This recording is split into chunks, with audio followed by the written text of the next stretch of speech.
Dans cette vidéo, nous allons étudier les paramètres de liaison pour définir comment les différentes pièces d'un escalier s'assemblent les unes avec les autres.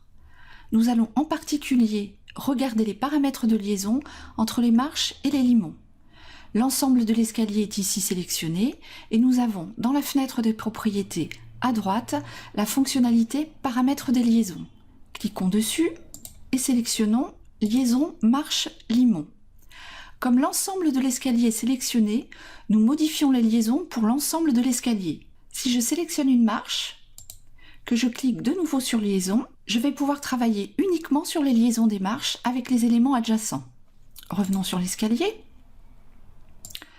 Resélectionnons les liaisons marche-limon et nous allons détailler les options.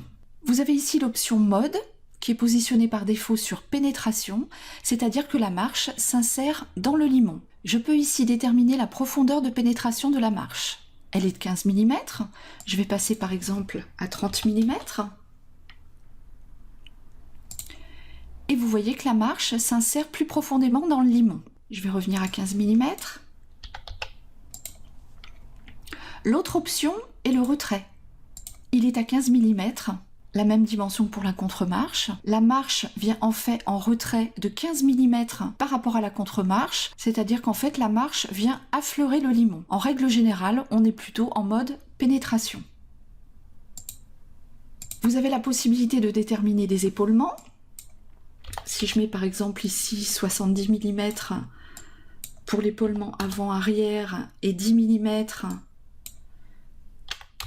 pour l'épaulement haut et bas, je me retrouve ici avec un vrai tenon. En règle générale, on garde une pénétration de l'ensemble de l'épaisseur de la marche dans le limon. Je vais revenir à 0.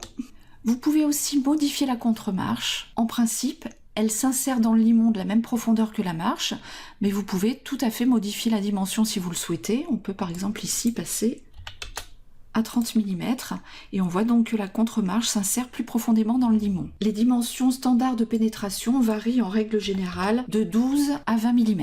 Choisir une dimension supérieure n'apporte pas particulièrement de bénéfices, vous allez juste avoir plus de travail d'usinage. Merci d'avoir regardé cette vidéo.